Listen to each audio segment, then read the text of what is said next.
இந்த வருஷம் நம்மளுடைய தலைப்பு என்னன்னா ரிடீமர், நம்மளுடைய இயேசு கிறிஸ்து நம்ம மீட்பர் உயிரோடு இருக்கிறார். ஆமென் சொல்றீங்க. ஆண்டவருடைய ஜீவனுள்ள வார்த்தையை ஒரு 10 பேருக்கு ஷேர் பண்ணி விடு, ஒரு 10 குரூப்புக்கு அனுப்பு. அதெல்லாம் இல்ல பாஸ்டர், அதெல்லாம் போட்டா நம்மள மதிக்க மாட்டாங்க. வசனம் சொல்றது பாவம் வீட்டு அஞ்சடியில படுத்து கிடக்குதா. சோ அந்த நாட்கள்ல வாழ்றோம். அநேக பாவங்கள் நீ தேடி போக வேணாம், அது உன்னை தேடி வந்துருச்சு. பாவம் நிறைந்த நாட்கள்ல வாழ்ந்து கொண்டிருக்கிறோம். ஏற்படவே இல்லை. நான் உங்களை பார்த்து சொல்றேன், உங்களை காண்கிற இயேசு கிறிஸ்து உங்களை பார்த்து கொண்டிருக்கிறாரு. நீங்க நினைக்கலாம் தேவனுக்கு பயம் இல்லாம நான் எதை செய்தாலும் ஆண்டவர் கண்டுக்க மாட்டாரு. ஐயா, நீ செய்கிற ஒரு காரியத்துக்கும் கர்த்தர் ஒரு நாள் நியாய தீர்ப்புல கொண்டு வந்து நிறுத்துவார். வாழ்றாங்க நமக்கு இருக்கணுங்க. ஆண்டவர் முதல்ல நீங்க தேவனுக்கு பயப்படும் போது, ஐயா அந்த ஆண்டவர் பரிசுத்தம் நமக்குள்ள இருக்கிறாரு. நம்ம தேவ பயத்தோடு வாழும்போது ஆண்டவர் நமக்கு ஞானத்தை கொடுப்பாரு. ஐயா, கிறிஸ்து நான் இருக்கிறேன், நீயும் நானும் கிறிஸ்துவை ஏற்றுக்கொண்டதுக்கு அப்புறம் உனக்காக நீ வாழ முடியாது. நீ வாழ வேண்டிய ஒரு ஆள் யாருன்னா கிறிஸ்துவுக்காக மட்டும்தான் நீ வாழ. தேவனுக்கு பயப்படுகிற பயம் ஒண்டிதான் உனக்கு நல்ல ஒரு ஞானத்தை கொடுக்கும். நான் கடைசியா சொல்றேன், நீ பரிசுத்தம் இல்லாம தேவன் முன்பாய் நீ ஒருவனும் மறைக்க முடியாது. யோபு வாழ்ந்த நாட்கள்ல பாவம் இருந்தது. அவன் குற்றமற்றவனாக இருந்தான், பாவம் செய்யாதவனாக இருந்தான். ஆனா ஒரு நாள் வந்தது, எந்த இயேசுவை நான் வேணான்னு சொன்னனோ அதே ஆண்டவர் என்னை தொட்டாரு. சொல்றேன், மனிதனிடத்துல உன் துக்கத்தை போய் காண்பிச்சது போதும். உன்னுடைய கண்ணீரை களிப்பாய் மாத்துகிற தேவனாகிய கர்த்தரிடத்துல எனக்கெல்லாமே நீங்க தான்ப்பா. அந்த பாட்டு முன்ன ரொம்ப நம்ம படிப்போம். எனக்கு நீ தேவனை தூஷித்துட்டு நீ பேசாம செத்து பேரு. அவளுக்கு தெரியும் தேவனை தூஷித்தா மட்டும்தான் என் வாழ்க்கை அழிய முடியும். தேவனை நீ எதிர்த்து ஏதாவது தேவனுக்கு விரோதமா காரியங்களை பேசினா ஆண்டவர் உன்னை அழிச்சு போட்டுருவாரு.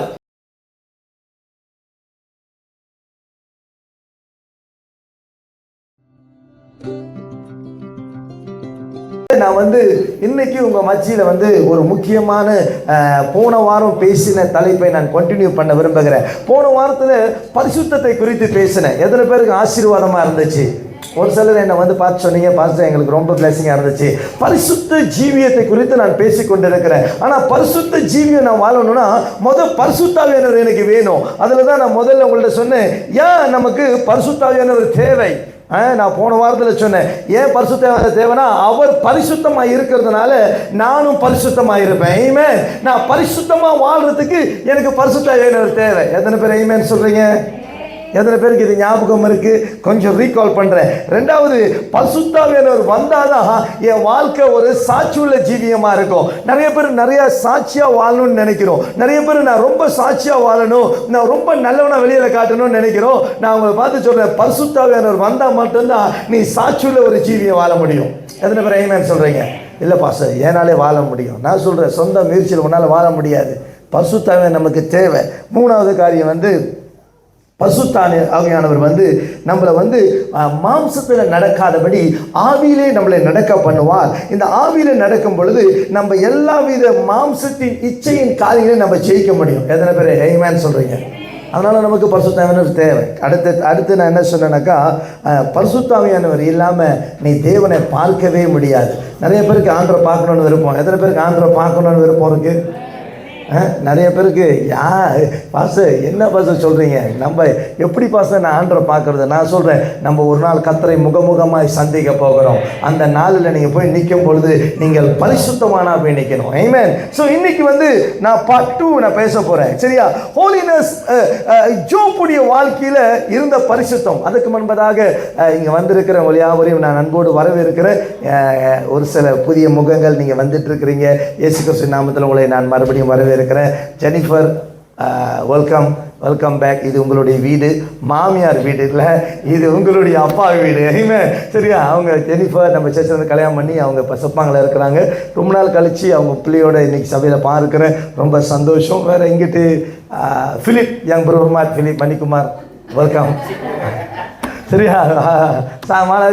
பங்சார்லேருந்து மலர சைட்டில் அப்படி கை நீட்டுறாங்க. நானும் வந்திருக்கிறேன் பாஸ்டர், வந்திருக்கிறீங்க. Very good. சரியா? வந்தவங்க அத்தனை பேருக்கும் நன்றி. சரி, ஓகே, லெட்ஸ் கோ. ஓகே, இன்னைக்கு யோபுடைய வாழ்க்கையில் உள்ள பரிசுத்தத்தை குறித்து நான் பேச போகிறேன். சரி, யோபுடைய வாழ்க்கையை குறித்து நம்ம தியானித்து கொண்டிருக்கிறோம். நமக்கு எல்லாருக்குமே தெரியும், இந்த வருஷம் நம்மளுடைய தலைப்பு என்னன்னா ரிடீமர், நம்மளுடைய இயேசு கிறிஸ்து நம்ம மீட்பர் உயிரோடு இருக்கிறார். ஆமென் சொல்றீங்க? இந்த வெள்ளிக்கிழமை ஜெப கூட்டத்துக்கு வந்தவங்களுக்கு தெரியும். ஒருவேளை நீங்க வரலன்னு சொன்னா யூடியூப்ல போய் பாருங்க. நம்ம சர்ச் குரூப்ல நம்ம பிரதர் டெனிஸ் வந்து யூடியூப் லிங்கை போடுறாரு. நீங்க வர முடியலன்னா அதை தட்டி கேளுங்க. அதை தட்டி கேட்டுட்டு ஆமென் அல்லேலூயான்னு சொல்லாதீங்க, அதை ஒரு 10 பேருக்கு ஷேர் பண்ணி விடுங்க. பக்கத்து வீட்டில் திருடு போச்சுனாக்கா உங்க வாட்ஸ்அப்புக்கு ஒரு வீடியோ வருது, நீங்க என்ன செய்வீங்க? பார்த்துட்டு சும்மா இருக்கிறீங்க, 10 பேருக்கு அனுப்பி விட்டுறீங்க. இந்த வெங்காயத்தை அரைச்சி குடிச்சா உனக்கு அரைச்சி மண்டையில் போட்டா முடி வரும்ன்றத எனக்கு 10 பேர் அனுப்புறான். நான் சொல்றேன், உனக்கு முடி வருதுன்னு அனுப்புறதை காட்டிலும் ஆண்டவருடைய ஜீவனுள்ள வார்த்தையை ஒரு 10 பேருக்கு ஷேர் பண்ணி விடு, ஒரு 10 குரூப்புக்கு அனுப்பு. அதெல்லாம் இல்லை பாஸ்டர், அதெல்லாம் போட்டால் நம்மளை மதிக்க மாட்டாங்க. நான் சொல்றேன், கர்த்தர் உன்னை மகிமைப்படுவார். ஸோ அதனால அந்த சேமனை கேளுங்க. நான் வெள்ளிக்கிழமை வந்த ஊழியக்காரர் அருமையாய் நம்ம மத்தியில் இந்த ரெடிமேரை குறித்து மீட்பர் என்ற வார்த்தை எடுத்து ரொம்ப வல்லமையா பேசினாரு. எங்களுக்கு ரொம்ப ஆசீர்வாதமா இருந்துச்சு. சரியா, நான் வந்து இன்னைக்கு யோபுடைய வாழ்க்கையில எப்படி இப்படிப்பட்ட ஒரு பரிசுத்தம் இருந்தது. யோபு வாழ்ந்த நாட்களில அதிகமான பாவம் இருந்த நாட்களாக இருந்துச்சு. யோபு வாழ்ந்த நாட்களில அதிகமாய் இப்படிப்பட்ட காரியங்கள் இருந்த நாட்களில் தான் யோபு வாழ்ந்தாரு. நான் சொல்றேன், நீங்களும் நானும் வாழ்கிற இந்த நாட்கள் அதிக பாவம் நிறைந்த நாட்களாக இருக்கிறது. வசனம் சொல்றது, பாவம் வீட்டு அஞ்சடியில படுத்து கிடக்குதா. ஸோ அந்த நாட்கள்ல வாழ்றோம். அநேக பாவங்கள் நீ தேடி போக வேணாம், அது உன்னை தேடி வந்துருச்சு. பாவம் நிறைந்த நாட்கள்ல வாழ்ந்து கொண்டு எங்க பார்த்தாலும் பாவம். ஒருத்தனுக்கு ஒருத்தன் விரோதமா இருக்கிறாங்க, ஒருத்தன் அழிக்கணும்னு நினைக்கிறான். ஏதாவது ஒரு பாவ காரியங்கள் பூமியில நடந்து கொண்டே தான் இருக்குது. ஆனாலும் அதன் மத்தியில் ஜீவிக்கிறதான நீங்களும் நானும் கர்த்தருக்காய் பரிசுத்தமாய் வாழ போகிறோம். இந்த யோபு வாழ்ந்த நாட்கள், யோபு 1வது அதிகாரம் 1வது வசனம் ஆரம்பிக்கும் பொழுது யோபுவை குறித்து ஒரு வசனம் சொல்லுகிறது. யோபு 1வது அதிகாரம் 1வது வசனம் எடுத்துக்கொள்ளுங்களேன். யோபுடைய வாழ்க்கையில இந்த பாவம் நிறைந்த வாழ்க்கை நாட்களில அவன் எப்படி வாழ்ந்திருக்கான்னு நீங்க பாருங்களேன். நான் 5 காரியத்தை தான் சொல்ல போறேன். இது முதல் காரியம். சரிங்களா? கம் படிக்கிறீங்களா? தேசத்திலே யோபு என்று பெயர் சொன்ன ஒரு மனுஷன் இருந்தான். அந்த மனுஷன் உத்தமனும் சன்மார்க்கனும் தேவனுக்கு பயந்து பொல்லாப்புக்கு விலகிறவனாமா இருந்தான். அப்பனா அவனை குறித்து சொல்லும்போது உத்தமனும் சன்மார்க்கனும் பொல்லாப்புக்கு விலகினவனா இருந்தான். அப்பனா உங்களை பாருங்க, அப்பனா அந்த பூமியில அவன் வாழ்ந்த நாட்களில அதிகமான பாவம் இருந்திருக்கு, அதிகமான தீமையான காரியம் இருந்திருக்கு. அந்த நாட்களில அவன் தேவனுக்கு உண்மை உள்ளவனாய் குற்றமற்றவனாய் இருந்திருக்கிறான். எத்தனை பேர் ஆமென் சொல்ல போறீங்க? ஐயா, யோபு வாழ்ந்த நாட்கள்ல பாவம் நிறைந்திருந்த நாட்கள்ல அவனால ஜெயிக்க முடியும்னா உங்களாலையும் என்னாலையும் ஜெயிக்க முடியும். ஏன்னா நமக்குள்ள இருக்கிறவர் பாவத்தை ஜெயிக்க நமக்கு உதவி செய்வாரு. பரிசுத்தாவே நமக்குள்ள இருக்காருன்னு சொன்னா பாவம் எப்படிதான் இருந்தாலும் யோபு வாழ்ந்த நாட்களில் எல்லாமே இருந்த பொழுதும் அவன் வாழ்க்கையில பாருங்க ஒரு பிளேம்லெஸ், இங்கிலீஷ் பைபிள்ல சொல்லுது, ஒரு குற்றம் இல்லாம வாழ்ந்திருக்கிறான். நம்ம லைஃப்ல அப்படி வாழ முடியுமான்னு தெரியல. ஃபர்ஸ்ட் நீங்க வந்து முன்னுக்கு போய் யாராவது உங்க பக்கத்துல இருக்க கேட்டு பாருங்களேன், என் குற்றத்தை கொஞ்சம் சொல்லுங்களேன்னு ஒரு வெள்ளை பேப்பரை கொடுத்தாக்கா 2 பேஜ் பத்தாது. அந்த அளவுக்கு இருக்கும் நம்மளுடைய பாவங்கள், அவ்வளவு இருக்கும். நம்ம இன்னைக்கு கிறிஸ்துவ வாழ்றோம், நமக்குள்ள நிறைய குறைபாடுகள் இருக்கும். ஆனா யோபுடைய வாழ்க்கையில பிளேம்லெஸ். இதுதான் யோபுவோட குற்றம்னு சொல்ல முடியாது. இதுதான் யோபுவோட பிரச்சனை. யோபு இந்த பாவம் பண்ணா, யோபு அதை பண்ணா, இதை பண்ணா அவனால சொல்ற அளவுக்கு. அதான் அந்த 1வது வசனம் ஆரம்பிக்கும் பொழுது ஒரு இன்ட்ரோடக்ஷன் ஒரு மனுஷனை பத்தி கொடுக்கும் பொழுது அவ்வளவு அழகான இன்ட்ரோடக்ஷன். அப்படிப்பட்ட இன்ட்ரோடக்ஷனை நம்மளை குறித்து கர்த்தர் கொடுக்கும்படி கர்த்தர் உதவி செய்வாரு.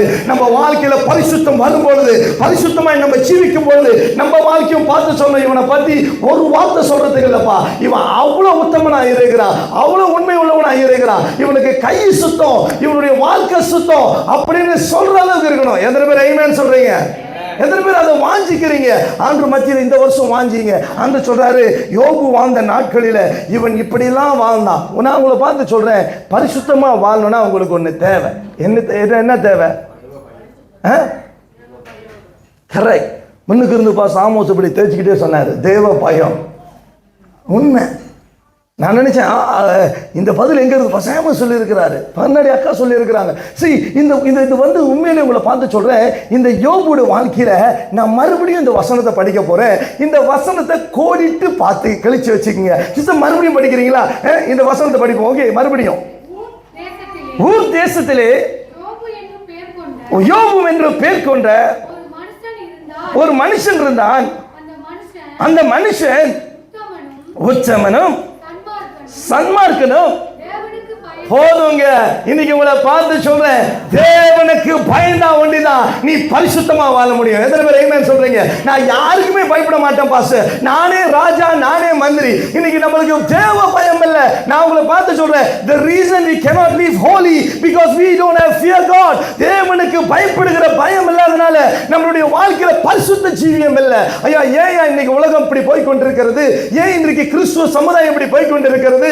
ஏன் இன்னைக்கு ஏன் வாழ்க்கை இப்படி இருக்குன்னா, நான் தேவனுக்கு பயப்படவே இல்லை. நான் உங்களை பார்த்து சொல்றேன், உங்களை காண்கிற இயேசு கிறிஸ்து உங்களை பார்த்து கொண்டிருக்கிறாரு. நீங்க நினைக்கலாம், தேவனுக்கு பயம் இல்லாம நான் எதை செய்தாலும் ஆண்டு கண்டுக்க மாட்டாரு. ஐயா, நீ செய்கிற ஒரு காரியத்துக்கும் கர்த்தர் ஒரு நாள் நியாய தீர்ப்பில் கொண்டு வந்து நிறுத்துவார். ஆண்டு சொல்றாரு, நான் எதிர்பார்க்கிற ஒரு சந்ததி பரிசுத்த சந்ததி. இந்த பரிசுத்த சந்ததிக்காக தான் என் தேவனாகிய இயேசு கிறிஸ்து என் பாவங்கள் சுத்திகரிக்கப்பட 2000 ஆண்டுகள் முன்பாய் சிலுவையிலே மரித்தார். விசுவாசிக்கிறீங்க? ஆண்டு மரிச்சதை என்னை சுத்திகரிக்கிறதுக்குப்பா, என் பாவத்திலிருந்து நான் ஜெயிக்கும்படியா. இன்னைக்கு நம்ம ஆண்டரை பார்த்து ஒரு பயத்தோடு வாழணுங்க. ஆண்டு நம்மளை நேசிக்கிறாரு. நம்ம சொல்றோம், இன்னைக்கு கிருபையின் நாட்கள், கிருபையில வாழ்றோம், கிருபையில வர்றோம். நான் சொல்றேன், கிருபையில வாழ்ந்தா மட்டும் பத்தாதுப்பா, தேவ பயத்தோடு வாழணும். உன் வாழ்க்கையில தேவ பயம் இருந்தா மட்டும்தான் நீங்க பரிசுத்தமா வாழ முடியும். நீங்க இத ப்ரோவர்ப்ஸ், நீதிமொழிகள் 9வது அதிகாரம் 10வது வசனம், 11வது வசனம், 12வது வசனத்தை நம்ம படிக்க போகிறோம். ஏன் பாஸ்டர் எனக்கு தேவ பயம் தேவை? தேவ பயம் ஒண்ணு பரிசுத்தத்தை உன் வாழ்க்கையில கொண்டு வரும். நான் உங்கள்ட்ட சொல்றேன் பாருங்க, இந்த வசனத்தை படிக்கிறமே. பின்னாடி போட்டுருங்க டேனியா. படிங்க. கர்த்தருக்கு பயப்படுதலே ஞானத்தின் ஆரம்பம், பரிசுத்தத்தின் அறிவு. என்னாலே உன் நாட்கள் பெருகும், உன் ஆயுசின் வருஷங்கள் விருத்தியாகும். படிங்க. நீ ஞானியானால் உனக்கென்று ஞானியாவாய், நீ பரிகாசக்காரனாய், நீயே அதன் பயனை அனுபவிப்பாய் என்றார். தேவனுக்கு பயப்படுகிற பயம், இந்த வசனம் சொல்லுகிறது, நீ தேவனுக்கு பயப்படும் பொழுது தேவனுடைய ஆவியானவர் உனக்கு ஞானத்தை கொடுப்பாரு. ஐயா, தேவனுக்கு பயப்படுகிற பயமே ஞானத்தின் ஆரம்பமாய் இருக்கிறது. எத்தனை பேர் ஆமென் சொல்றீங்க? எத்தனை பேருக்கு நான் ஞானம் வேணும்? ஐயா, சில நேரத்தில் ஞானம் இல்லாம செய்திருவோம். ஞானம் இல்லாம செய்து இன்னைக்கு மாட்டிக்கொண்டு இருக்கிறோம். இன்றைக்கு இந்த உலகத்தில் இருக்கிற பாவங்களை ஜெயிக்கும்படி கர்த்தர் உனக்கு பரிசுத்த ஆவியானவரை கொடுத்திருக்கிறாரு. அந்த தேவ பயத்தோடு நீ வாழும் பொழுது கர்த்தர் உனக்கு ஞானத்தை கொடுப்பார். எத்தனை பேர் ஞானம் வேணும்ன்றீங்களோ? இன்னைக்கு ஆண்டவரை பார்த்து சொல்லுங்க, ஆண்டவரே, நான் ஒரு தேவ பயத்தோடு கூட நான் பரிசுத்தமா வாழ போறேன், எனக்கு நல்ல ஞானத்தை கொடுங்க. இந்த உலகத்தை எப்படி ஜெயிக்கணும், இந்த போராட்டத்தை எப்படி ஜெயிக்கணும், இன்னைக்கு நான் சந்திக்கிற இந்த பண பிரச்சனையை நான் எப்படி ஜெயிக்கணும். நீங்க தேவ பயத்தோடு இருக்க கர்த்தர் உங்களுக்கு ஞானத்தை அருவாரு. ஆண்டவர் இந்த பிரச்சனையை எப்படி ஜெயிக்கணும்னு கற்றுக் கொடுப்பாரு. இந்த சூழ்நிலையில் எதை பேசணும்னு சொல்லுவாரு. ஆண்டவரை இல்லாம உன்னால எதையும் செய்ய முடியாது. தேவனுக்கு பயப்படுகிறவங்களுக்கு மட்டும்தான் கர்த்தர் ஞானத்தை அருளுகிறார். இரண்டாவது, கர்த்தர் அவருடைய ஆயுசு நாட்களை கூட்டி கொடுக்கிறார். இன்னைக்கு நிறைய பேர் பாதியில போட்டுக்கிறான். பாத்தீங்களா? ஃபுல்லா வாழல. பார்த்துருக்கிறீங்களா? ஃபுல்லா வாழ்றதுன்னா எவ்வளவு நாள் வாழலாம்? விக்டர் பைபிள் படி எத்தனை வருஷம் வாழலாம்? விக்டர் 80 இப்ப மாதிரி 80 தாண்டிட்டாரு. ஃபுல்லா அண்டர் பேக்ஸ் போயிட்டாரு. நான் சொல்றேன், அவருக்கு இருக்கிற தேவ பயம் கூட நமக்கு இல்லை. அவங்களாவது தேவ பயத்தோடு வாழ்றாங்க. நமக்கு இருக்கணுங்க. ஆண்டவர் முதல் நீங்க தேவனுக்கு பயப்படும் போது, ஐயா, அந்த ஆண்டவர் பரிசுத்தம் நமக்குள்ள இருக்கிறாரு. நம்ம தேவ பயத்தோடு வாழும்போது ஆண்டவர் நமக்கு ஞானத்தை கொடுப்பாரு. ரெண்டாவது, நீங்க இந்த வசனத்தை படிக்கும் போது உனக்கு ஆயுசு நாட்களை கர்த்தர் கொட்டி கொடுப்பாரு. உன்னுடைய ஆயுசு நாட்கள் முழுதும் நீ நன்மையும் கிருபையும் உன்னை தொடர்படி கர்த்தர் செய்ய வல்லவராக இருக்கிறாரு. இன்றைக்கு விசுவாசிக்கிறவங்க மட்டும் ஆண்டவருக்கு நேராக கைகளை தூக்கி, ஆண்டவரே, நான் பரிசுத்தமா வாழ போறேன், நான் தேவ பயத்தோடு வாழ போறேன், எனக்கு நீங்க உதவி செய்யுங்கப்பா. ஆண்டவரே, நீங்க தான் எனக்கு உதவி செய்யணும். அப்பா, நீங்க இங்க இருக்கிற அத்தனை பிள்ளைகளுடைய வாழ்க்கையை பரிசுத்தமாய் மாற்றுங்க. இன்னைக்கு என்ன ஆயிடுச்சு தெரியுங்களா? உலகத்துல நம்ம தேவனின் பயம் இல்லை. இன்னைக்கு நம்மளை நேசிக்க ஆரம்பிச்சிட்டோம். அநேக பேர் 2 தீமோத்தேயு 3:1 நீங்கள் படிக்கும்போது அங்கே போட்டிருக்கோம், people are lovers of them self rather than they love God. ஐயா, நீங்கள் இதை எழுதி கொள்ளுங்க. 2 தீமோத்தேயு 3:1-5 வரைக்கும் நீங்கள் படிக்கும்போது ஜனங்கள் அவர்கள் ரொம்ப நேசிக்க ஆரம்பிச்சுட்டாங்க. இன்னைக்கு ஜனங்களுக்குள்ள என்ன தெரியுமா? அவங்களுக்குள்ள ஒரு நேசம். என்ன நான் நேசிக்கிறேன். ஐயா, இன்னைக்கு நம்ம வாழ்கிற உலகம் எப்படி தெரியுமா? It became selfish. தேவனுக்கு தேவனுக்கு பயப்படுற பயம் அல்ல, அவர்களை அதிகமாய் நேசிக்க ஆரம்பித்து கர்த்தரை குறித்து மறந்து விட்டார்கள். அதனால உலகத்தில் இன்றைக்கு அநேக பாவம் வந்துருச்சு. ஐயா, இன்னைக்கு நீங்க நிறைய பேர் இன்னைக்கு சும்மா பேசி பாருங்களேன், ஏய் இதெல்லாம் நீ செய்யாத, அவங்க எல்லாம் பார்த்துக்கிட்டு இருக்கிறாங்க, இதெல்லாம் செய்யாத, இன்னைக்கு உன்னை உலகம் பார்த்துட்டு இருக்கு, அவன் பார்க்கறான், நான் வாழ முடியாது, எனக்காக தான் நான் வாழ்வேன். இந்த டைலாக் நிறைய பேர் சொல்றாங்க பாத்தீங்களா. நான் அவனுக்காக இவனுக்காகலாம் வாழ மாட்டேன். நான் அவங்களை பார்த்து சொல்றேன், இதுதான் பேதுரு புத்தகத்தில் அவர் சொல்றாரு, people are lover of themselves. அவங்களுக்காக வாழ்றாங்க. ஐயா, கிறிஸ்துவனா இருக்கிற நீயும் நானும் கிறிஸ்துவை ஏற்றுக்கொண்டதுக்கு அப்புறம் உனக்காக நீ வாழ முடியாது. நீ வாழ வேண்டிய ஒரு ஆள் யாருன்னா கிறிஸ்துவுக்காக மட்டும்தான் நீ வாழணும். நீ உலகத்துக்கு, அதனால தான் போன வாரம் ஞானஸ்தானம் கொடுத்தோம், நீ உலகத்துக்கு மறிச்சிட்டு நான் கிறிஸ்துக்காக வாழ போறேன், ஐயா நீ என் பொண்டாட்டிக்காக வாழ போறேன், என் பிள்ளைக்காக வாழ போறேன், என் ஆட்டுக்குடிக்காக வாழ போறேன், இதெல்லாம் இல்லை வாழ்க்கை. பரிசுத்தவான் முதல்ல நீ வாழ வேண்டியது யாருக்குன்னா கிறிஸ்துக்காக மட்டும்தான் வாழணும். ஏன்னா என்னை தெரிந்தெடுத்த தேவன் அவர் தான், என்னை பிரித்தெடுத்த தேவன் அவர் தான். அவருக்காக நான் வாழும் பொழுது அவர் என் வாழ்க்கையில் ஆயுசு நாட்களை கூட்டி கொடுப்பாரு. ஒரு சொல்ல நீங்கள் போய் பாருங்க, அவங்க சொல்லிட்டு இருக்கிறாங்க. என்ன இந்த 2 வாரம் போன வாரத்தில் ஒரு ஊழியக்காரத்தை பேசும்போது சொன்னார், அவர் சொன்னார் எனக்கு இத்தனை வயசு ஆச்சு, அவருக்கு வயசு எங்கள் அப்பாவுடைய வயசு கூட. அவர் சொல்றாரு, இது வரைக்கும் நான் ஹாஸ்பிட்டல் அட்மிட் பண்ணலை, இது வரைக்கும் நான் மருந்து எடுத்ததில்லை. விக்டருக்குலாம் தெரிஞ்ச பாஸ்டர் தான். விக்டர் பார்க்கும்போது எந்த பாஸ்டராக இருக்குன்னு பார்க்குறாரு. அந்த பாஸ்டத்தில் நான் ஹாஸ்பிட்டல் அட்மிட் பண்ணதில்லை, நான் மருந்து எடுத்ததில்லை, எனக்கு எந்த மருந்தும் பிடிக்காது, மருந்து சாப்பிட்றதெல்லாம் பார்க்க மாட்டேன், ஏன்னா எனக்கு வியாதியே இல்லை, ஆண்டு என்ன சுகத்தோடு வச்சிருக்கிறாரு. பாஸ்டர் இதோடைய ரகசியம் என்ன? நீங்க என்ன நல்லா எக்ஸசைஸ் பண்ணீங்களா? எங்க எக்ஸசைஸ் பண்ண, நல்லா தூங்கி எழுந்திருக்கிறேன், எனக்கு ஒரு காரியம் தெரியும் பாஸ்டர், ஆண்டுக்கு பயந்தாக்கா ஆண்டு நம்மளை சுகத்தோடு வச்சுக்குவாரு. எத்தனை பேர் ஆமென் சொல்றீங்க? நமக்கு ஞானத்தை கொடுப்பாருங்க.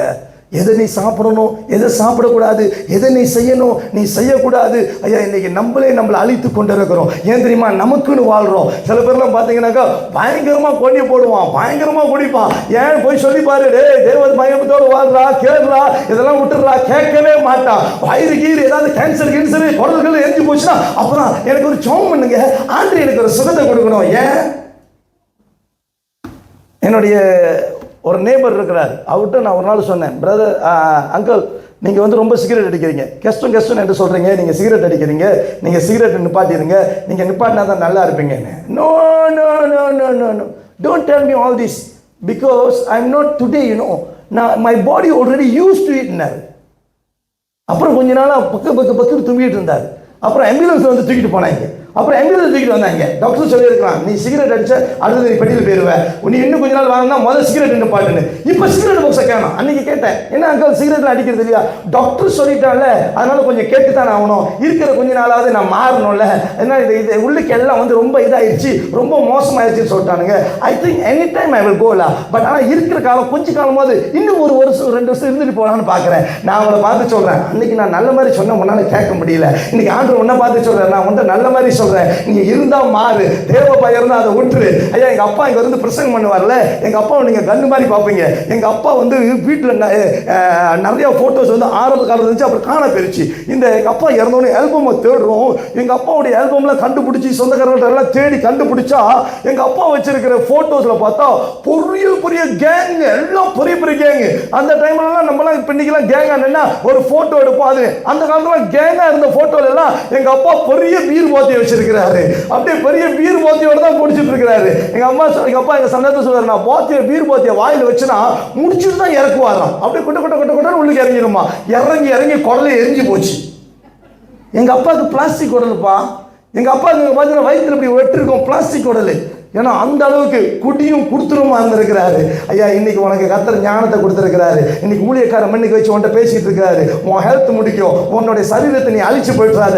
இந்த சரீரத்தை கர்த்தர் சீவிக்கிறாரு. இடையில ஒருத்தர் சொல்றேன், ஐயா சிகரெட் அடிக்காதையா, சிகரெட் அடிக்காதையா. அவர்கிட்ட சொல்றேன், இந்த உள்ளத்துல ஆண்டு வாசம் பண்றாரு. அவர் எனக்கு திருப்பி எக்ஸ்பிளைன் பண்றாரு, ஐயா நீ பணத்தை வெளியில வச்சு நீ சாம்பிராணி போடுறது தானே, ஆனா இப்ப கடவுள் நம்ம உள்ளுக்கு இருக்கிறாருன்னா அவருக்கு எப்படி சாம்பிராணி போடுறது? இப்படி புகழ்த்தா அவருக்கு கொஞ்சம் சாம்பிராணி போட்ட மாதிரி இருக்குமா? எப்படா கண்டுபிடிக்கிறீங்க? நீங்களா எங்க இருந்து வரீங்க? நீங்க மேல இருந்து அப்படியே வரீங்களா? எங்க இருந்து வரீங்க? ஆனா அவங்கள பார்த்து சொல்றேன், உனக்கு கர்த்தர் ஞானத்தை கொடுத்திருக்கிறாரு. உன் சரீரத்தை பார்த்துக்கொள்ளு. ஆண்டு இன்னைக்கு சொல்றாரு, தேவனுக்கு பயப்படுகிற பயம் ஒண்டித்தான் உனக்கு நல்ல ஒரு ஞானத்தை கொடுக்கும். நான் கடைசியா சொல்றேன், நீ பரிசுத்தம் இல்லாம தேவன் முன்பாய் நீ ஒருவனும் மறைக்க முடியாது. யோபு வாழ்ந்த நாட்கள்ல பாவம் இருந்தது, அவன் குற்றமற்றவனாக இருந்தான், பாவம் செய்யாதவனாக இருந்தான், கர்த்தருக்கு பயந்தவனாக இருந்தான். தேவனுக்கு பயப்படுங்க, அது உங்க வாழ்க்கையில் உங்க பரிசுத்தம் கொண்டு வந்துடும். கொஞ்சம் கொஞ்சம் பயப்படுங்க. ஐயோ இது செஞ்ச ஆண்டவர் பார்க்குறாரு, ஐயோ இது செஞ்ச ஆண்டவர் பார்த்துக்கிட்டே இருக்கிறாரு, ஐயோ இந்த பாவத்தை செய்கிறமே ஆண்டவர் பார்க்குறாரு, ஐயா நான்லாம் ரொம்ப பாவத்தை மீறி செஞ்சுருக்கிறேன், நான் வாலிப நாட்களில் பாவத்தெல்லாம் அப்படியே மனது கல்லாயிருச்சு, இதெல்லாம் பாவத்தெல்லாம் நம்ம இன்னைக்கு கூட நிறைய பேர் என்கிட்ட பார்த்து சொல்கிறாங்க, நீ எல்லாத்தையும் செய்கிறலாம் செஞ்சுட்டு வாலிப நாட்களில் இன்னைக்கு எங்களை பார்த்து சொல்கிறேன் எதுவும் செய்யாதுன்னு, நீ எல்லாம் என்ஜாய் பண்ணிடுவேன், நாங்கள் செய்வேன். ஐயோ நான் செஞ்ச நாட்களில் அறியாமல் செய்யல, ஒரு விரோதத்தில் செய்தேன். நான் உங்களை இன்னைக்கு பார்த்து சொல்றேன், எங்க அப்பா எனக்கு 15 வயசு இருக்கும்போது எங்க அப்பா ஊழியத்தை விட்டுட்டு லோரி ஓட ஆரம்பிச்சிட்டாரு. நாங்கள் ஒரு நல்ல ஒரு ஹைப்பான ஒரு சீசன்ல இருந்தோம். எங்க அப்பாவுக்கு ஒரு பெரிய ஊழிய சபை இருந்துச்சு, எல்லாம் இருந்துச்சு. ஆனா எங்க அப்பா அந்த சபை ஊழியத்தில் எங்க அப்பாவை தள்ளின போது எங்க அப்பா அவ்வளவு மேல இருந்து கீழே லோரி ஓடுறாரு, ஒரு டன் லோரி. எனக்கு அன்னைக்கு கிறிஸ்துவை வெறுக்க ஆரம்பிச்சேன். எங்க அப்பா இயேசு என்ன கூட்டிட்டு அலைஞ்சாரு, இயேசு எங்களை எல்லாத்தையுமே ராத்திரி பகலா ஓடினாரு.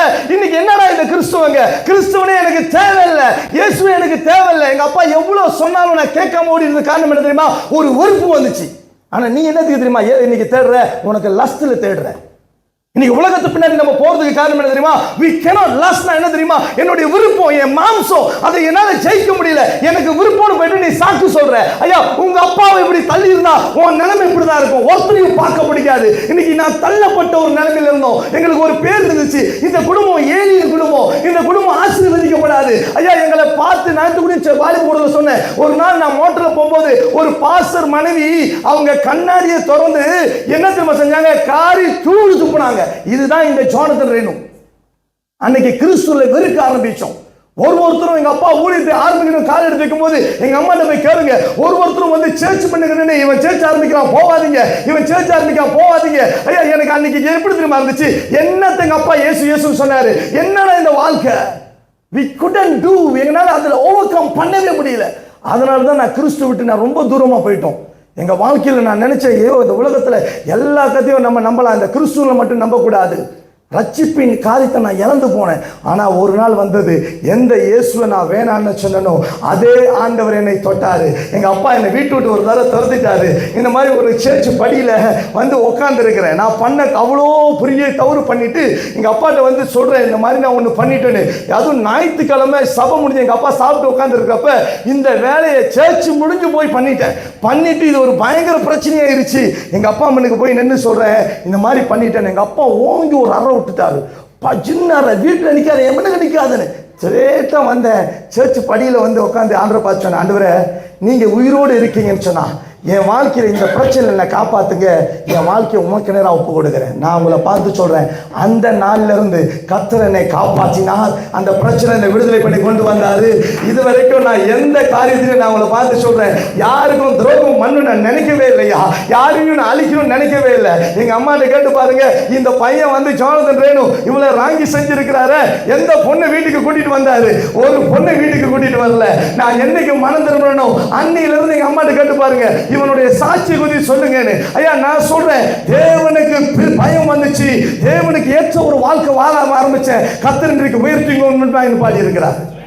நான் இன்னைக்கு உங்களை பார்த்து சொல்றேன், என் வாழ்க்கையை பார்க்காதீங்க, கிறிஸ்துவுக்கு பயப்படுங்க, கிறிஸ்து உங்க வாழ்க்கையை மாற்றுவாரு. நீங்க சாக்கு சொல்லிக்கிட்டு இருக்கலாம், இதனால தான் நான் இதை செஞ்சேன், இதனால தான் நான் அதை செஞ்சேன். ஐயா இதுவையும் அதையும் நீ போய் சொல்ல முடியாதியா?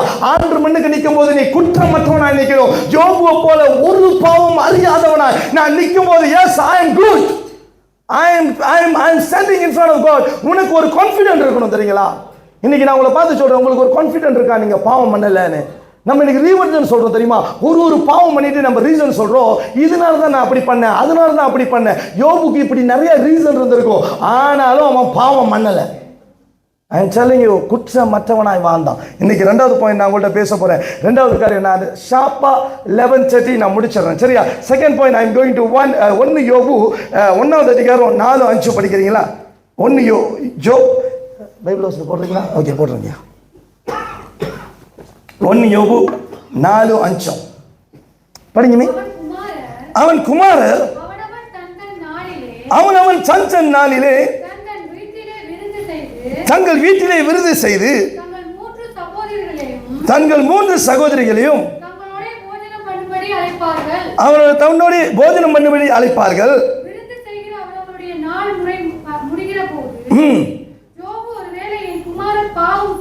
ஒருவேளை என் குமாரன் பாவம் செய்து தேவனை தன் இதயத்திலே தூசித்திருப்பாங்கன்னு சொன்னா அவர்களை அழைத்து அனுப்பி பரிசுத்தப்படுத்தி அதிகாலமே எழுந்து அவருடைய எல்லாத்துடைய இலக்கத்தின்படியையும் சர்வாங்க தகன பலியை செலுத்துவார். இது போதும் சிஸ்டர். இது என்ன தெரியுங்களா குறிக்குது? என்ன பாருங்க, இது என்ன சொல்லுதுன்னா, முதல்ல யோபு குற்றமற்றவனாய் தேவனுக்கு பயந்தவனாய் வாழ்ந்தான். ரெண்டாவது, யோபு அவன் மட்டும் பரிசுத்தமா வாழல, அவன் குடும்பத்துக்காகவும் பரிசுத்தத்துக்காக அதிகாலையில் எழுந்து செபிக்கக்கூடியவனாய் இருந்தான். கர்த்தருடைய சமூகத்தில் பலி கொடுக்கிறவனாய் இருந்தான். எத்தனை பேர் ஆமென் சொல்றீங்க? ஐயா, பரிசுத்த ஜீவியம் என்பது உன் வாழ்க்கை மட்டுமல்ல, மித்தவங்களுக்காகவும் பரிந்து பேசி மித்தவங்களுக்காகவும் கர்த்தருடைய இடத்துல மன்றாடி செபிக்கிற வாழ்க்கை இருக்கணும். எதிர இன்னைக்கு நம்ம எப்படி தெரியுமா, நான் பரிசுத்தம், நிறைய பேர் பரிசுத்தமா இருந்தா ஒதுங்கி போயிடுவான். ஐயோ அவன் பாவியா, அவனுக்குள்ள நான் சேர மாட்டேன். நான் சொல்றேன், நீ போய் அவனை மீட்டு எடுத்துட்டு வரணும், நீ அவனுக்காக ஜெபம் பண்ணணும். இங்க யோபுவை பாருங்க, அவன் குடும்பத்துக்காக, ஐயோ இவர்கள் ஏதாவது தப்பு பண்ணியிருப்பாங்களா, இவனுக்கு ஏதாவது தேவனை முறுமுறுத்திருப்பாங்களா உள்ள இடத்துலன்னு சொல்லி அவன் அதிகாலையில் எழுந்திருச்சு அந்த குடும்பத்துக்காக செபிக்கிறான், அந்த குடும்பத்துக்காக பலி செலுத்தக்கூடியவனா இருக்கிறான். இன்னைக்கு எத்தனை பேர் உங்க பிள்ளைகளுக்காக செபிக்கிறீங்க தெரியாது, எத்தனை பேர் உங்க மனைவிக்காக மன்றாடி செபிக்கிறீங்க. நீங்க செபித்தா கர்த்தர் அவர்களையும் பரிசுத்தமாய் மாற்றுவார். உங்களுடைய ஜெபம் அவர்களை பரிசுத்தமாய் மாற்றும். ஐயா, இன்னைக்கு சில நேரத்தில் நம்ம ஜெபிக்கிறது இல்லையா, ஜெபம் குறைவாய் வாழ்ந்து கொண்டிருக்கிறோம். பரிசுத்தமாய் இருக்கிறவன் அவன் பரிசுத்தத்தை வெளிப்படுத்துவான். எப்படி தெரியுமா? பிறருக்காய், அவன் பக்கத்தில் உள்ளவங்களுக்காய், அவங்க குடும்பத்துக்காய். ஐயா, தேவ பயம் இருக்கிறவனுக்கு எப்போதும் பாவத்தை குறித்து ஒரு பயம் இருக்கும். ஐயோ பாவத்தில் விழுந்துருவாங்களா என் பிள்ளைங்க. ஐயா, இன்னைக்கு நான் சொல்றேன், எனக்கு 2 பொம்பளை பிள்ளைங்க இருக்கு, எனக்கு ஒரு பயம் இருக்கு, என் பிள்ளைங்க நல்லா வளரும். ஐயா, என் பிள்ளைங்க வாழ்க்கை நல்லா வரணும், ஏன்னா காலம் அப்படி இருக்குது. நீங்க காலத்தை பத்தி தெரியாதா? ஐயோ என்ன சொல்றீங்க நீங்க? என்ன நான் 2-3 மணிக்கு பார்க்குறேன் டிக்டாக்ல அவங்க டிவோர்ஸ் பண்ணதை பெருமையாக சொல்றாங்க. நான் இவரை டிவோர்ஸ் பண்ணிட்டேன், இவரை எனக்கு வேணாம், இப்போ நான் இன்னொரு நல்ல ஒரு ஆளை தான் தேடிட்டு இருக்கிறேன், நான் வெயிட் பண்ணிட்டு இருக்கிறேன், கண்டிப்பா அந்த ஆள் வந்தா. என்ன ஐயா இது, என்ன பொழப்பு இது? நீ டிவோர்ஸ் பண்ணிட்டு உனக்கு இன்னொரு ஆள் வேணும்னு டிக்டாக்ல நீ லைவ்ல பேசிட்டு உட்காந்துருக்கிற, இது ஒரு பொழப்பா? இது நீ வாழ்ற காலம் எந்த காலத்துல தெரியுமா வாழ்ற? நீ பணம் பண்ணாலும் அது ஓகேன்ற வாழ்க்கை வாழ்ற. நான் நினைச்சேன் இதெல்லாம் என் பிள்ளையா இருந்துச்சுன்னா மெதிச்சு சாணி வர வச்சிருவோம். இஃப் மை டாட்டர் என் பிள்ளையா இருந்தா, நம்ம 3வது பிள்ளையை திருத்த முடியாதுல்ல, கோவம் வருது தான், போய் நடுவில் பார்த்து கேட்டுடலாமா, ஏதாவது சொல்லிடலாமா. அப்புறம் நினைச்சேன் ஏதோ பண்ணிட்டு போ, உன்னால தான் இந்த சமுதாயமே உருப்படாமல் போயிட்டு இருக்கு. இன்னைக்கு நான் சொல்றேன், நமக்கு உலகத்தில் பாவம் அதிகமாக வருது. நம்ம பிள்ளைகளுக்காக நம்ம எச்சரிக்கை உள்ளவர்களாக இருக்கணும். நீங்க உண்மையும் உற்சவமாய் சன்மார்க்கமாய் வாழும்பொழுது கர்த்தர் உங்க பிள்ளைகளை ஆசீர்வாதமாய் மாற்றுவாரு. உங்க பிள்ளைகளுடைய வாழ்க்கை உங்க கையில் இருக்கியா? நான் சொல்றேன், உங்க பிள்ளைகளுடைய வாழ்க்கை உங்க கரத்தில் இருக்கு. உங்க பிள்ளைகளுக்குரிய காரியங்களை அக்கறையாய் நீங்க உங்க பிள்ளைகளுக்காய் மன்றாடி செபிக்கணும். கர்த்தருடைய செபிக்க கர்த்தர் அவருடைய வாழ்க்கையை மாற்றுவார். நான் இப்போ நிறைய பெரிய பெரிய சர்ச் மீட்டிங்லாம் ஆர்கனைஸ் பண்ணுறேன்ல, என்னுடைய வாலிப நாட்களில் நீங்கள் கேட்டிங்கன்னா, எப்படி பாஸ்டர் இந்த உங்களுக்கு ஒரு ஆர்வம் வந்தது, எப்படி இந்த வாலிபர் ஐக்கியம் பெருசாக பண்ணீங்க அப்படின்னு கேட்டிங்கன்னா, நான் ஒரு கேங்ஸ்டர் குரூப்பில் இருந்தேன். அந்த கேங்ஸ்டர் குரூப்பில் இருக்கும்போது இவனுங்களுக்கு அந்த மூளைலாம் இல்லை, என் கூட இருந்தவங்களுக்கு அந்த ஐடியாலாம் இல்லை. நான் என்ன தெரியுமா செய்வேன்? கம்போங் பைடூரி, கம்போங் லிண்டோங்கான், கம்போங் காந்தி, ஸ்ரீ சந்தோஷா, இந்த மாதிரி ஷாலாம், ஸ்லாயா, இந்த மாதிரி இடத்துல உள்ள எல்லா பெரிய பெரிய கேங்ஸ்டர்லாம் எல்லாரையும் கான்டாக்ட் பண்ணி எல்லாரையும் சொல்லுவேன், ஓகே உன்னோட ஒரு 20 பேர் நீங்க கொண்டு வந்துருங்க, நீங்க ஒரு 30 பேர் கொண்டு வாங்க, நீங்க ஒரு 40 பேர் கொண்டு வாங்க. இவங்க எல்லாத்தையும் வர வச்சு இவங்க எல்லாத்தையும் ஒன்னா கேதர் பண்ணி ஒரே இடத்துல 500-600 பேரை கேதர் பண்ணிடுவோம். பயங்கரமா கேதர் பண்ணி நம்ம தான் எல்லாம் ஆர்கனைசரு. பயங்கர ரிவைவல் மீட்டிங் அன்னைக்கு கேங்ஸ்டரை ஒன்னா கூட்டி ரிவைவல் மீட்டிங். எப்படி ரிவைவல் நடத்தும்னா, இன்னைக்கு ஆவியில நிரம்புங்க. ஆனா அவங்க வர்ற மண்ணுக்கு நாங்க எல்லாம் ஃப்ரெண்ட்ஸ் எல்லாம் காசை கொலெக்ட் பண்ணி இந்த 99 ஒரு தண்ணி இருக்கு, நிறைய பேருக்கு தெரியாது. நீங்க ரொம்ப பரிசுத்தவான்கள், இதை சொல்றதுக்கு என்ன மன்னித்து கொள்ளுங்க. இதை போய் பார்க்கணும்னு சொல்லி கூட தேடாதீங்க. அதை வாங்கிட்டு பெரிய பெரிய வாளியில மிக்ஸ் பண்ணி கொக்கோ கோலெல்லாம் ஊற்றி இவர்களை ரொம்ப ஆவியில நிரப்புவோம். இந்த வேலையில நான் செஞ்சேன். அதை செஞ்சுட்டு நானும் நல்லா குடிச்சிட்டு நானும் மெதமெஞ்சி நடக்க முடியாமல் அப்படியே வீடு தடுமாறி தான் எங்கள் வீட்டுக்கு வருவேன். எங்கள் வீட்டுக்கு வரும்போது எங்கள் அப்பா சொன்னதில் கதவை பூட்டி வச்சிருவாரு. சில நேரத்தில் என்னை பெற்றெடுத்த தாய் கதவை திறந்து வைப்பார்கள். எங்கள் அப்பா எதை பூட்டினாரோ அதை திறக்கும்படி ஒரு தாய் வைத்திருந்தோம். அது ரகசிய தாய். அது சொன்ன இப்போ தூங்கிட்டு இருக்காரு, இப்போதான் படுத்தாரு, அப்படி இப்படின்னு எங்கள் அம்மா சைனை கொடுத்து கதவை திறந்து வைப்பாங்க. ஆனால் கதவை திறந்த எங்கள் அம்மாவுக்கு ஞாயிற்றுக்கிழமை காலையில் எங்கள் அப்பா வாயை திறந்துருவாரு. எதுக்கு நீ கதவை திறந்த, எதுக்கு இவங்களை உள்ள கூட்ட? ஆனால் அநேக நேரத்தில் நான் என்ன தெரியுமா, நல்லா இந்த மாதிரி தண்ணியை போட்டு வீட்டில் வந்து தூங்குறப்ப எங்கள் அம்மாவும் உங்கள் அப்பாவும் கை காலில் தலையில் கையை வச்சு காலில் கையை வச்சு ஜெபம் பண்ணி இருக்கிறாங்க. நான் எத்தனோ நாள் என்னடா இந்த இது யாரா காலை பிடிச்சி இழுக்கிற மாதிரி இருக்கேன்னு கண்ணை திறந்து பார்த்தா எங்கள் அம்மா ஒரு காலில் எழுதுகிட்டு இருப்பாங்க, எங்கள் அப்பா துண்டை கையில கட்டிக்கிட்டு என் தலைக்கு மேலே நின்று ஜெபம் பண்ணிட்டு இருப்பாரு. என்னையே இது, நான் 3வது வாரத்தில் இருக்கிறப்ப இது வேற ஒரு வேலையை பண்ணிட்டு இருக்கீங்களே. ஆனால் நான் சொல்றேன், நீங்க எவ்வளவு கவலை ஜெபிக்கிறீங்களோ கர்த்தர் உங்க பிள்ளைங்களை ரட்சிக்க வல்லவராக இருக்கிறாரு. உங்க வேலை என்ன தெரியுமா, அவங்க என்ன தப்பு பண்ணியிருக்கிறாங்களோ அந்த தப்புக்காக நீ மன்றாடி கர்த்தருடைய சமூகத்தில் பரிசுத்தமான ஜெபம் பண்ணு. ஆண்டவரே, நான் பரிசுத்தமா இருக்கிறேன், நான் மட்டும் ரட்சிக்கப்பட்டா பார்த்தாது, என் பிள்ளைகளோட வாழ்க்கை மாறணும், என் பொண்டாட்டியோட வாழ்க்கை மாறணும், என் சந்ததியோட வாழ்க்கை மாறணும், என் கூட இருக்கிறவங்களுடைய வாழ்க்கை மாறணும், இந்த சபை மாறணும். நீ செபிக்க செபிக்க கர்த்தர் உன்னுடைய பரிசுத்தமானுடைய ஜெபங்களை கேட்டு கர்த்தர் பதிலளிக்க வல்லவராக இருக்கிறார். கர்த்தர் செய்வாருங்க, உங்க குடும்பத்தை கர்த்தர் பார்த்துக் கொள்வார். உங்க வேலை என்ன தெரியுமா, ஜெபம் பண்ணுங்க. ஆண்டவரே, நீங்க இருக்கிறீங்கப்பா, நீங்க இருக்கிறீங்க. 2வது காரியம், நீங்க பரிசுத்தமா இருந்தா பரிசுத்தவானுடைய வேலை என்னன்னா அவன் சுத்தி இருக்கிறவர்களையும் பரிசுத்தமாய் மாற்றும்படி ஜெபிக்கிறவனாக இருப்பான். 3வது காரியத்தை சொல்ல விரும்புறேன். 3வது காரியத்துக்கு பேருமா யோபு 1வது அதிகாரம் 20வது வசனம். அப்பொழுது யோபு தன் சால்வையை கிழித்து நிர்வாணியோ என் தாயின் கர்ப்பத்திலிருந்து வந்தேன், நிர்வாணியோ அவ்விடத்துக்கு திரும்புவேன். கர்த்தர் கொடுத்தார், கர்த்தர் எடுத்தார், கர்த்தருடைய நாமத்துக்கு ஸ்தோத்திரம் என்றார். ஆமென். இந்த பரிசுத்தவான யோபுடைய வாழ்க்கையில அவன் எப்படிப்பட்ட பரிசுத்தவான் தெரியுங்களா? பிரச்சனையின் மத்தியிலும் அசைக்கப்பட மாட்டான். எத்தனை பேர் ஆமென் சொல்றீங்க? பிரச்சனை வந்துட்டாலும் அவன் வாழ்க்கையை அசைக்க முடியாது. The holiness that he reflects, அவன் மித்தமாய் காண்பித்த ஒரு பரிசுத்தம் என்னன்னா, எது வந்தாலும் சரி, எந்த பிரச்சனை வந்தாலும் நான் ஆண்டவர் முன்பாய் மன்றாடி ஜெபிக்கக்கூடியவனாய் இருக்கிறேன். நான் ஆண்டவரை தான் நான் பார்க்க போகிறேன். என் ஆண்டவர் பெரியவராய் இருக்கிறாரு. என்னுடைய துக்கத்தை காண்பிக்கிறடைய ஆண்டவர், என்னுடைய பிரச்சனையை காண்பிக்கிறடைய ஆண்டவர் முன்பாய் நான் சொல்றேன், மனிதனிடத்தில் உன் துக்கத்தை போய் காண்பிச்சது போதும், உன்னுடைய கண்ணீரை கழிப்பாய் மாத்துகிற தேவனாகிய கர்த்தரிடத்துல. ஐயா, இந்த யோபுடைய இந்த சம்பவத்தை படிச்சீங்களே, யோபுக்கு இந்த சம்பவத்துக்கு முன்னாடி என்ன தெரியுமா நடந்துச்சு? அவன் பிள்ளைகள் எல்லாருமே மரிச்சு போயிட்டாங்க. இந்த நியூஸை இவன் கேட்டுட்டு இவன் அப்படியே முடியெல்லாம் சரிச்சிட்டு சட்டையெல்லாம் கிழிச்சிட்டு ஆண்டவர் முன்பாய் நின்று ஆண்டவர் ஆராதிச்சு சொல்றான், ஆண்டவரே, நீங்க தான்ப்பா, நீங்க தான் எனக்கு கொடுத்தீங்க. இந்த சூழ்நிலையில நான் எந்தையும் நான் அசைக்கப்பட போறதில்லை, உம்முடைய சமூகத்தில் உட்கார போறேன். எத்தனை பேர் ஆமென் சொல்றீங்க? இன்னைக்கு வீட்டில் பிரச்சனை வந்தால் முத சேர்ச்சுக்கு தான் வரமாட்டோம். பார்த்துருக்கீங்களா? வீட்டில் பிரச்சனை வந்துச்சுன்னா நான் இந்த வாரம் சேர்ச்சுக்கு வரல. வீட்டில் ஒரு சூழ்நிலை வந்துச்சுன்னா இந்த வாரம் நான் இதுக்கு வரல. ஏன் நீ வீட்டுக்கு போகலன்னு சொல்ல மாட்டியா? வீட்டுக்கு போகிறேன், ஏன் நான் வீட்டில் பிரச்சனை வந்தா, ஏன் வீட்டில் பிரச்சனை வந்துச்சுன்னா நான் வேலைக்கு போக மாட்டேன். அந்த மாதிரிலாம் எவனும் சொல்ல மாட்டான் தெரியுமா? வீட்டில் பிரச்சனை வந்துச்சு நான் குடும்பத்தை பார்க்க போக மாட்டேன், குடும்பத்தை செய்ய மாட்டேன், அதெல்லாம் சொல்லவே மாட்டான். முத என்ன தெரியுமா சொல்லுவான்? நான் சேர்ச்சுக்கு போகல. நான் இன்றைக்கி உங்களை பார்த்து சொல்கிறேன், குடும்பத்தில் பிரச்சனையோ உன் கம்பெனியில் பிரச்சனையோ உன் சூழ்நிலை எதுவாக இருந்தாலும் குடுகுடு நீ வந்து உழுவ வேண்டிய இடம் சேர்ச்சு ஆண்டோடைய சமூகம்.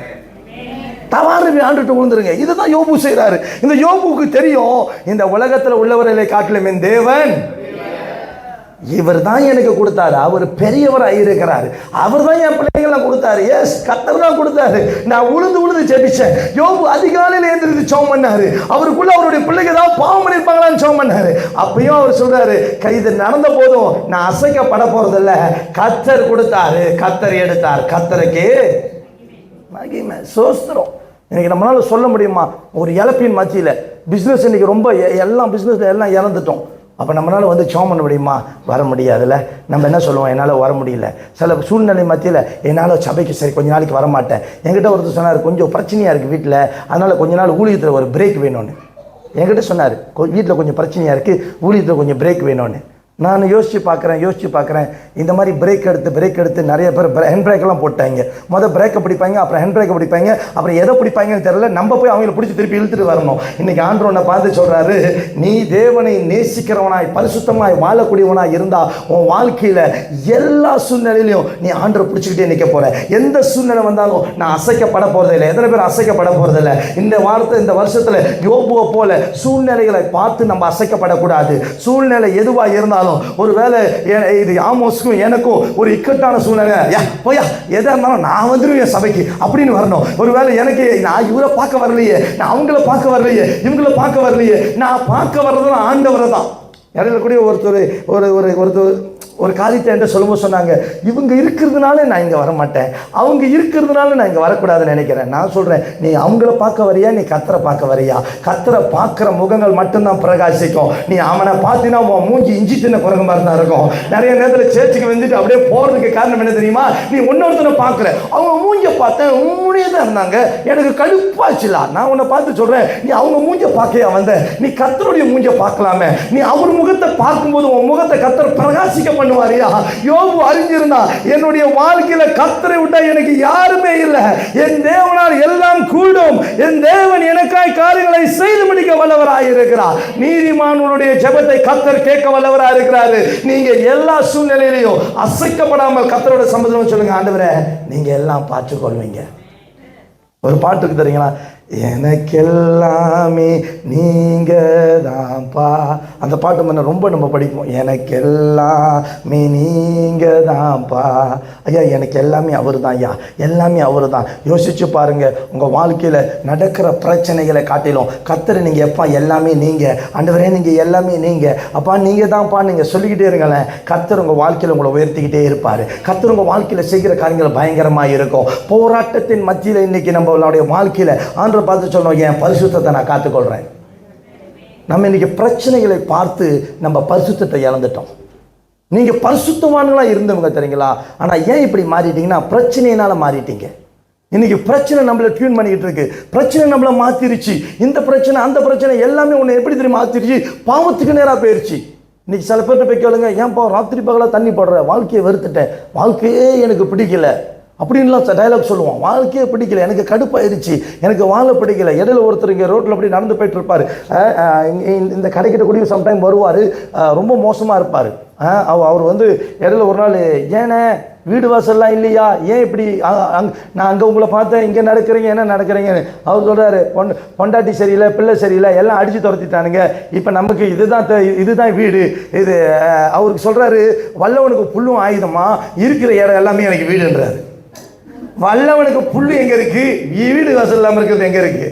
ஏன் நான் சொல்கிறேன், இன்றைக்கி என்ன தெரியுமா ஆயிடுச்சு, அவர் சொல்கிறார் எல்லாம் பொறிச்சிட்டாங்க, நான் இப்படியே வாழ்வேன், இப்படி தான் இருப்பேன். நான் சொல்கிறேன், மற்றவனுக்காக நீ இப்படி வாழ வேண்டிய அவசியம் இல்லை, பிரச்சனைக்காக உன் வாழ்க்கையை நீ அழிக்க வேண்டிய அவசியம் இல்லை. நீ கர்த்தருடைய பிள்ளைகளாக இருந்தால் பிரச்சனை மத்தியில் நீ இன்னும் ஆண்டரை நெருங்கி போவேன், போராட்டத்தின் மத்தியில் இன்னும் ஆண்டரை நெருங்கி போவேன், தள்ளப்பட்ட சூழ்நிலையில் நான் இன்னும் ஆண்டரை நெருங்கி போகிறேன். ஆண்டரை தேடுகிற பிள்ளைகளுடைய வாழ்க்கையை கர்த்தர் செழிக்க பண்ணுவார். யோபு அறிஞ்சது மட்டுமல்ல, உங்களையும் பார்த்து சொல்கிறேன், உங்கள் வாழ்க்கையை கர்த்தர் செழிக்க செய்வார். நல்லா வரும் உங்கள் வாழ்க்கை. நீங்கள் பிரச்சனை மத்தியில் கத்தரை தேடுங்க. சந்தோஷமாக இருக்கிறப்ப கத்தரை தேடுறது ரொம்ப ஈஸியில். இன்றைக்கி சர்ச்சில் வந்து ரொம்ப சந்தோஷமாக இருந்திருப்பீங்க, பயங்கரமாக உற்சாகமாக ஆராதிச்சிருப்பீங்க. இன்றைக்கி உங்கள் மூட்டு எப்படி இருந்திருக்குன்னு தெரியாது. சந்தோஷமாக இருந்தீங்கன்னா பயங்கரமாக ஆராதிப்பீங்க. கவலை வந்துருச்சுன்னா சப்பாத்தி மாதிரி தட்டுவோம். சம்டைம் சர்ச்சில் மண்ணுக்கு கேட்போம், கையை கொண்டு வந்திருக்கீங்க தானே அப்படின்னு உங்களை கேட்பாங்க ஆராதிக்கிறவங்க, இங்கே மண்ணுக்கு. ஆனால் ஆக்சுவலாக அவங்களுக்கே கையை தட்டணுன்ற மனசு இருக்காது. என்ன வாயை திறந்து பாட்டு படிங்கன்னு சொல்லுவாங்க, அவங்களே திறந்து, ஏன்னா அவங்களுக்கும் அந்த சூழ்நிலையை கடந்து போயிட்டு இருக்கிறாங்க. அந்த பிரச்சனை அவங்களே உள்ளுக்கு தள்ளுது. ஆனால் நான் உங்களை பார்த்து சொல்றேன், பிரச்சனை எதுவா இருந்தாலும் நீ தேவனை ஆராதிக்கிற பிள்ளையா இருந்தா கையை தட்டி ஆண்டவரை பார்த்து சொல்லுவேன், ஆண்டவரே நான் உம்மை துதிக்க வந்திருக்கிறேன், நான் துதிக்க வைத்த ஆண்டவரை நான் உற்சாகமாய் துதிக்க போகிறேன். பாரு இவ்வளவு உற்சாகமா சொல்லி எவ்வளவு கையை தட்டிச்சு பாருங்க. உங்களுக்கு சொல்லணும், கையை கொண்டு வந்திருக்கிறீங்களா, காலை கொண்டு வந்திருக்கிறீங்களா, கையை தட்டுங்க, கையை தட்டுங்க. ஏன் தேவையே இல்லையா, நான் தேவனை ஆராதிக்க போறேன், ஏன் என்னால் கையை தட்ட முடியல தெரியுமா, எனக்குள்ள உற்சாகம் இல்லை. இருக்கிறீங்க தானே இருக்கிறீங்க, ஏன் ஆயத்திரத்தில் ஐமேன் சொல்ல வேண்டி கேட்கறதா இருக்கு தெரியுமா? எத்தனை பேர் ஐமேன் சொல்றீங்கன்னு ஏன் கேட்கறதா இருக்குமா? ஏன்னா உனக்கு வசனத்தை கேட்கிறேன், உனக்கு ஐமேன் சொல்றது கூட மனசு இல்லை. ஐயா ஏன் தெரியுமா, அந்த காரியம் வாழ்க்கையில் நடக்கட்டும். நான் பாஸ்டர்லாம் வந்து ப்ரீச் பண்ணுறாங்க, நான் வாயை திறந்து ஐமேன் ஐமேன் சொல்லுவேன். சில பேர்லாம் இங்கே 1-2 பேர் தான் ஐமேன் கேட்கும். நீங்களாம் எப்படி தெரியுமா கேட்குறீங்க, ஏதோ சொல்கிறீங்க, நான் கேட்குறேன் அப்படி இல்லை இல்லை இல்லை, நான் அந்த வார்த்தையை எனக்குன்னு பெற்றுக்கொள்கிறேன், நான் அப்படி தான் வாழ போகிறேன். சரியா, 4வது காரியத்துக்கு வந்துடுவோம். கம் யோபு 2வது அதிகாரம் 9-10 படிக்கிறீங்களா? அப்பொழுது அவன் மனைவி அவனை பார்த்து, நீர் இன்னும் உன்னுடைய உத்தமத்தில் உறுதியாய் இருக்கிறீரோ, தேவனை தூஷித்து தேவனை தூஷித்து ஜீவனை விடும் என்றார். அதற்கு அவன் நீ பைத்தியக்காரி பேசுறது போல பேசுகிறாய். தேவன் கையில் நன்மையை பெற்ற நாம் தீமையை பெற வேண்டாமோ என்றான்.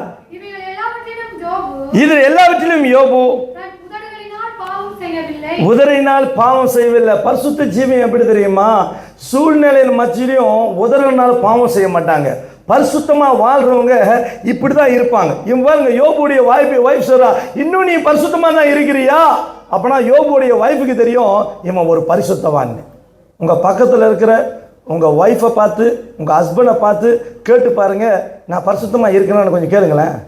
கேட்க மாட்டோம்ல, சொல்லிடுவாங்கன்னு பயம். யோ உன் கதையை சொல்லணும்னு நினைக்கிறியா? என்ன கதை? யோ இந்த வார்த்தைலாம் நம்ம கேட்கவே முடியாதியா. மனைவி நம்மளை பார்த்து சொல்லுமா, நீ பரிசுத்தமாக தான் இன்னும் இருக்கிறியா? சொல்ல முடியுமா? இல்லை கணவர் தான் மனைவியை பார்த்து நீ பரிசுத்தமாக தான் இருக்கிறியா? நம்ம வாழ்கிற காலம் அப்படி இருக்குதியா? நம்ம வாழ்கிற காலம் ஐயா இவங்க தேவனுக்கு பயந்த ஒரு குடும்பம். தேவனை நல்லா தேவனை அறிஞ்சிருக்கிறாங்க. யோபுவோடைய குடும்பமாக தேவனை ஆராதித்து இருக்கிறாங்க. இப்படிப்பட்ட குடும்பத்தில் உள்ள மனைவி சொல்றா, நாவனால சொல்றா, நீ தேவனை தூஷித்துட்டு நீ பேசாம செத்து போயிரு. அவளுக்கு தெரியும் தேவனை தூஷித்தா மட்டும்தான் என் வாழ்க்கை அழிய முடியும். தேவனை நீ தெகுத்து ஏதாவது தேவனுக்கு விரோதமா காரியங்களை பேசினீன்னா ஆண்டவர் உன்னை அழிச்சு போட்டுருவாரு. ஆனா அவன் சொல்றான், நீ முட்டாள போல பேசுற. இன்னைக்கு நான் உங்களை பார்த்து சொல்றேன், தேவனை அறிந்த பிள்ளைகளா இருக்கிற நீங்களும் நானும் பரிசுத்தமா வாழ்றேன்னு சொல்ற நீங்களும் நாவும் நம்ம நாவை கவனமா வைத்துக் கொள்ளுங்க. யோபு சொல்றாரு, நீ பைத்தியக்காரி மாதிரி பேசுற. ஐயா நம்மளும் சில நேரத்தில் பைத்தியக்கார மாதிரி பேசுறோம். ஐயா நம்ம என்னத்தை பேசுறோம்? ஐயா இந்த யோபு மனைவியை பார்த்து சொல்றா, யோபுடைய மனைவி ஹஸ்பண்டை பார்த்து சொல்றா, நீ செத்து போயிரு, நீ ஆண்டரை ஜூசிச்சுட்டு நீ செத்து போயிரு. அதுக்கு அவன் ஆண்டருடைய பேர் எடுத்துட்டு பேசாம நீ செத்து போயிரு அப்படின்னு சொல்ற கதை தான் இங்க நடக்குது. யோசிச்சு பாருங்க, உங்க மனைவி உங்கள்ட்ட செத்து போயிருன்னு சொன்னா எவ்வளவு நல்லா இருக்கும். அந்த மனைவியை பார்த்து நீ ராணிம்மா, நீ செமையா பேசுன, எனக்கு ரொம்ப பிடிச்சிருக்கு. இந்த காலத்தில் நீ செத்து போறன்னு சொல்ல மாட்டாங்க, நீ நல்லா இருன்னு சொல்லாதுங்கன்னு எதுவுமே சொல்றதில்ல. ஆனால் நான் உங்களை பார்த்து சொல்கிறேன், உலகம் உன்னை பார்த்து சொல்லிட்டு இருக்கு, நீ உலகத்தை பார்த்துக்கிட்டு இருக்கிற. ஆனால் இன்னைக்கு நம்ம பக்கத்தில் இருக்கவங்க நம்ம சொல்கிறத குறித்து வேதனைப்படுறோம். இன்னைக்கு நிறைய பேர் பக்கத்தில் உள்ளவங்களை வேதனைப்படுத்திடுறோம், உலகத்தில் உள்ளவனை மேன்மைப்படுத்துகிறோம். உலகத்தில் உள்ளவனுக்கு நல்ல நல்ல வார்த்தை நான் சொல்லுவோம், you are so sweet, you are so great, அதெல்லாம் சொல்லுவேன். நான் பக்கத்தில் இருக்கவங்க பொண்டாட்டிகிட்ட சொல்கிறதுக்கு உனக்கு வலிக்கும்.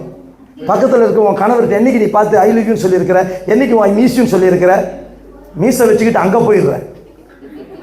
ஏதாவது ஒன்று தேடி அன்னைக்கு ஒரு அம்மா என்னுடைய சர்ச்சில், நம்ம பிடி சர்ச்சில் ஒரு அம்மா டிக்டாக்ல அவங்களுடைய ஃபோட்டோவை ஏஐ எடிட் பண்ணி போட்டிருக்கிறாங்க. அதுக்கு கீழே பண்ணியிருக்கிறானுங்க. அந்த அம்மாவுக்கு ஆக்சுவலாக 2 காதும் கேட்காது தெரியுங்களா? உங்களுக்கு எல்லாருக்கும் தெரியும், அவங்களுக்கு ஸ்பீக்கர் அவுட்டு. உண்மையிலே அவங்களுக்கு 2 காதும் கேட்காது. அவங்கள போட்டிருக்கானுங்க, you look so pretty, you are so dude, அது இதுன்னு. அந்த அம்மாவை போய் பார்க்கறதுக்கு ஒரு நாள் இடையில நான் பார்க்கும்போது அந்த அம்மா சொல்றாங்க, எனக்கு யூஎஸ்ல இருந்து ஒரு வெள்ளைக்காரன் எனக்கு இமெயில் அனுப்பியிருக்கிறான், வர்ற மாச கடைசியில் என்ன வரான், என்ன கல்யாணம் பண்ணிக்கிறேன்னு சொல்றான், நீ என்ன சொல்றேன்னு கேட்டாங்க. போச்சா, நான் கேட்டேன் வெள்ளைக்காரன் ஏதோ பார்த்தானு, ஃபேஸ்புக் போட்டோவை பார்த்தானு. இந்த ஃபேஸ்புக் போட்டோல இவங்க எடிட் பண்ணி தலையில் ஒரு பூ வச்சு போட்டிருக்கிறாங்க. அதை பார்த்து வெள்ளைக்காரன் அங்கிருந்து வரானா, அவன் வெள்ளைக்காரன், அவன் திருடன். இந்த அம்மாவுக்கு ஒரே குசி. அதுல வேற பாஸ்டர், அவன் வர்ற அன்னைக்கு நீங்களும் ஏர்போர்ட்டுக்கு வரீங்களா? ஆமா வா, அவன் வர்ற அன்னைக்கு நானும் காப்பேட்டை போட்டு அவனை வர வச்சு மணமேடைக்கு கொண்டு வந்து கல்யாணம் பண்ணி வச்சிடுறேன். அம்மா சொல்றாங்க, I think pastor he really fall love on me. நான் நினைச்சேன் உனக்கு கல்யாணம் பண்ற வயசுல ஒரு பிள்ளை இருக்கு, ஆனால் நீ இப்போ அதை பற்றி பேசிக்கிட்டு இருக்கிற. சரி, நான் நினச்சேன் நான் இப்போ உன்கிட்ட சொன்னான்னு தெரியாது. அப்புறம் கடைசியாக அந்த நாள் வந்துச்சு. அந்த நாளில் காலையில் கால் பண்ணி சொல்லியிருக்கான், நான் இமிக்ரேஷனில் மாட்டிக்கிட்டேன், என் பேங்க் அக்கௌண்ட் நம்பர் அனுப்புகிறேன், ஒரு 30,000 போட்டுரு, அந்த காசை போட்டுட்டீங்கன்னா நான் இமிக்ரேஷன்லேருந்து தப்பிச்சு வெளியில் வந்து உன்னை காப்பாற்றி யூஎஸ்க்கு கொண்டு போயிடுறேன்னு சொல்லியிருக்கிறான். உடனே அந்த அம்மா குடுகுடுன்னு ஃபோன் அடிச்சு என்கிட்ட சொல்லுது, ஒரு 30,000 இருந்தால் அவருடைய அக்கௌண்ட்டில் போட்டு விட்டுருங்கன்னு. ஏன்னா என் மூஞ்சிதான் நெளிச்ச பயமாக இருக்கு. உன்னை ஃபேஸ்புக்கில் போட்டதுக்கு அவன் சோ ஸ்வீட் சொல்லுவான், அதை பார்த்து அவனை வரவேற்ப, அவன் இமிகிரேஷனில் மாட்டிக்குவான், நான் 30,000 போட்டு கொண்டு வரணும். என்னையா இது? அவனுக்கு 30,000 அவன்கிட்ட இல்லைன்னா அவன் எதுக்கு நீ கல்யாணம் பண்ணுற?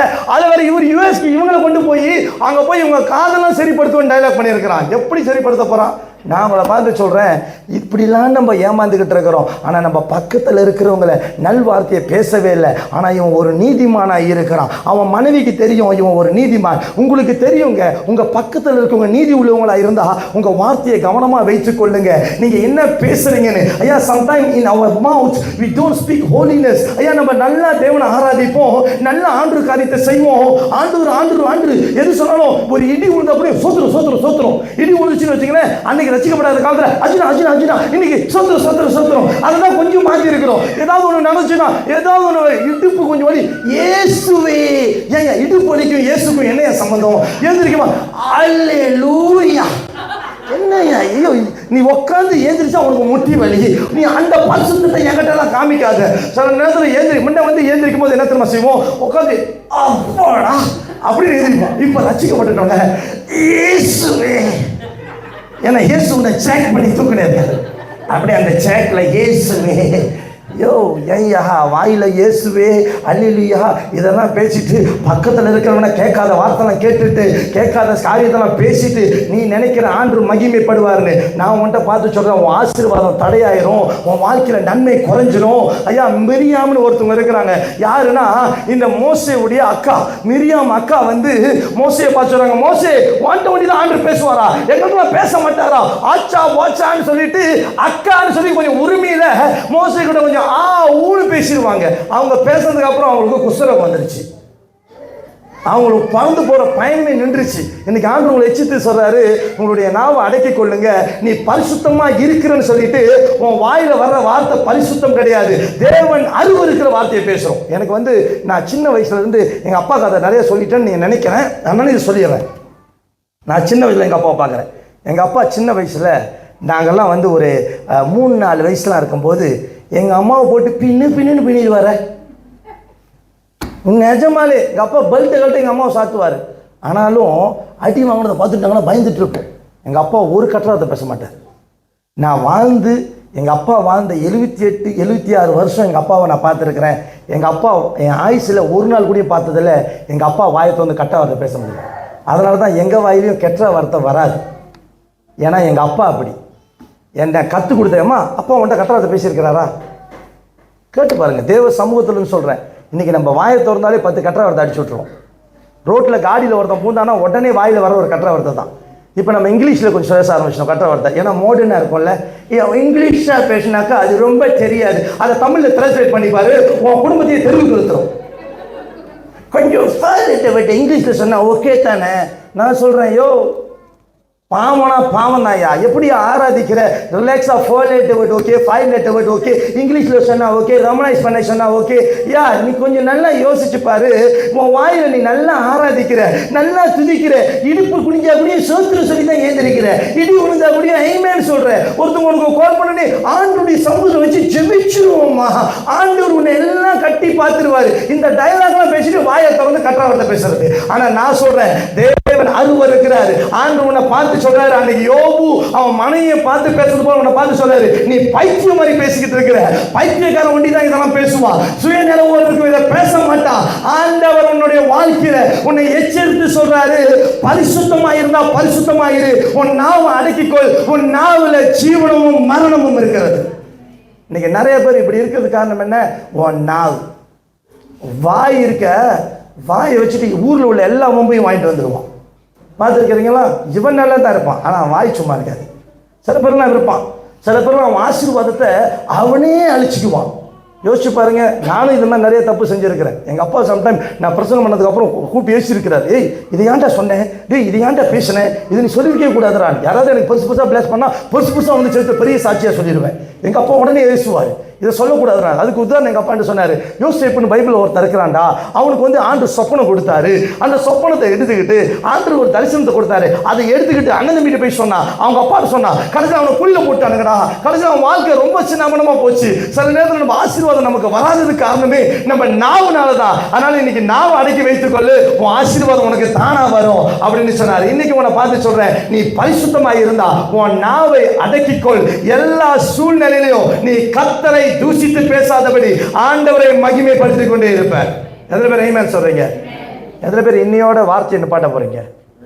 ஆமென் வராது, அதான் ஃப்ளோவில் வந்துருமே. நமக்கு தான் பழகிருச்சுல. சுறா யூஸ் டு இட் தெரியுமா? எனக்கு ஒரு கதை தெரியும். சின்ன வயசுலேருந்தே ஒரு குழந்தைக்கு கொஞ்சம் கொஞ்சமாக விஷத்தை கொடுத்துக்கிட்டே இருந்தீங்கன்னு வச்சுக்கோங்களேன். கொஞ்சம் கொஞ்சம் லேஸாக கொஞ்சம் நாலு அடிவில் அந்த குழந்தை பார்த்தீங்கன்னாக்கா அதுக்கு அந்த பாய்சன் வந்து அதுக்கு வயிறில் வேலை செய்யாது.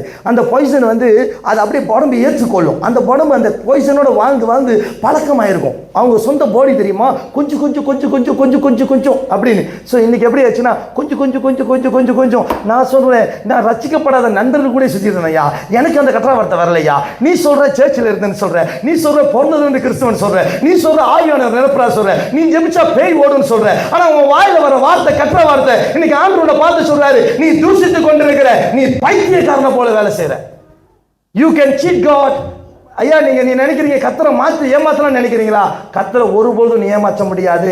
நீ பேசுகிற ஒரு வார்த்தையும் கர்த்தர் கணக்கில் வைத்திருக்கிறார், எழுதி வச்சிருக்கிறார். ஒரு நாள் வரும் நீ பேசின வார்த்தை. ஆனால் நான் சொல்கிறேன், அநேக நேரத்தில் இன்றைக்கி கிறிஸ்துவ நம்ம என்ன திரும்ப பண்ணுறோம், நீ பேசுகிற அத்தனை வார்த்தையும் பக்கத்தில் இருக்கிறவனுக்கு தீமையாக பேசுகிற. மனைவியை பார்த்து தீமையாக பேசுகிறோம், கணவரை பார்த்து நீங்கள் தீமையாக பேசுகிறீங்க. ஆனால் உலகத்தில் உள்ள எல்லாத்தையுமே இன்றைக்கி கிறிஸ்துவ ரொம்ப நேசிக்கிறோம்.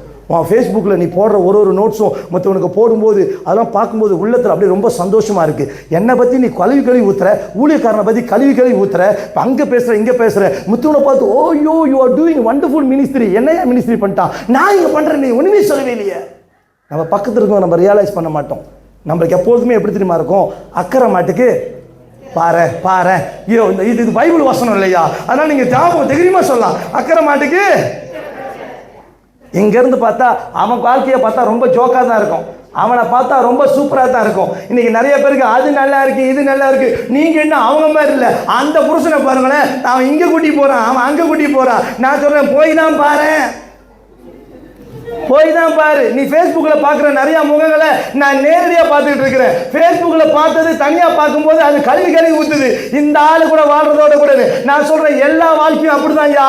எல்லாருடைய லைஃப்லையும் ஒரு போராட்டம் இருக்கிறது, எல்லா லைஃப்லையும் பிரச்சனை இருக்குது. பட் நீ அவனை புகுந்து கொண்டு இருக்கிற, உன் பக்கத்தில் இருக்கிற உன் பிள்ளைகளையோ, உன் கணவரையோ, உன் குடும்பத்தையோ, உன் சபையோ, உன் ஜனங்களை நம்ம வாயார போல முடியல. அவங்களுடைய பிரச்சனையை வைத்து அவங்களை நியாயத்து இருக்கிறோம். ஐயா இவன் வாழ்க்கையில் இப்படி வந்துருச்சு தெரியுமா, இது கர்த்தர் தான் தண்டிச்சிட்டாரு. இவன் வாழ்க்கையில் இது நடந்தது காரணம்னா அவன் வாயினால கர்த்தர் தண்டிச்சார். நான் சொல்றேன், என் தேவ மகிமைக்காக இதை அனுமதித்திருக்கிறார். நீ எதனால என்ன பேசுறேன்னு தெரியாது. சில நேரத்தில் நானே சில நேரத்தில் பாட்டு வாங்கியிருக்கிறேன். நீங்க ரொம்ப நல்லவனா இருந்ததெல்லாம் வாங்கி செஞ்சுக்கிட்டு இருக்கிறீங்க. இதெல்லாம் உங்க லைஃப்ல தேவைதான். ஆனா நான் இன்னைக்கு திரும்பி நின்று சொல்றேன், இதெல்லாம் கர்த்தர் எனக்கு அனுமதிக்க வைத்தது காரணம் என்னன்னா அவருடைய நாமம் மகிமைப்படும்படியா. கடைசி என்ன சொல்லிடுறேன், யோபு 27:5 நான் ஜெபம் பண்ண போறேன். 27:5 படிக்கிறீங்களாமே?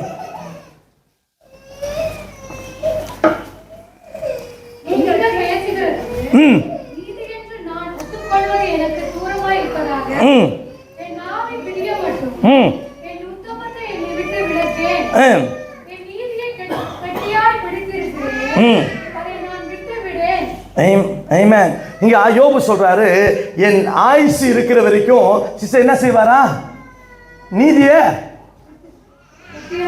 கெட்டியாய் பிடிச்சு கொள்வாரா. நான் உங்களை பார்த்து சொல்றேன், பரிசுத்தமா வாழ்றவன் இன்னைக்கு பரிசுத்தம், நாளைக்கு பரிசுத்தம், நாளைக்கு பரிசுத்தம் இல்லாம வாழ மாட்டான். இறுதி வரைக்கும் பரிசுத்தமா வாழ்வான். எத்தனை பேர் ஆமென் சொல்றீங்க?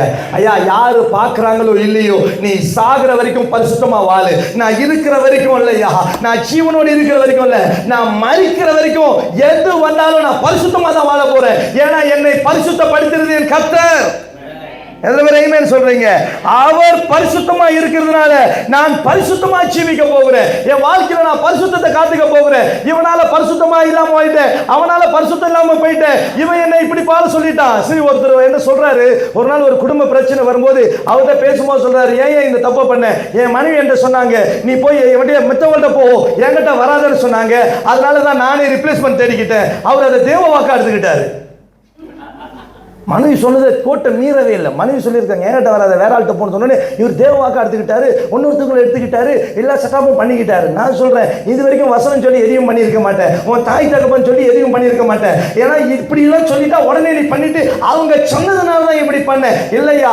அழைத்தவர் உண்மை உள்ளவர், அவர் உன்னை நடத்த வல்லவராக இருக்கிறாரு. கட்டின பொண்டாட்டியோ, கட்டின மனைவியோ, கட்டின பிள்ளைகளோ உனக்கு துரோகம் பண்ணாலும் என் தேவனாகிய கர்த்தரை பிடித்துக் கொண்டு இறுதி வரைக்கும் நீ பரிசுத்தமா வாழணும்.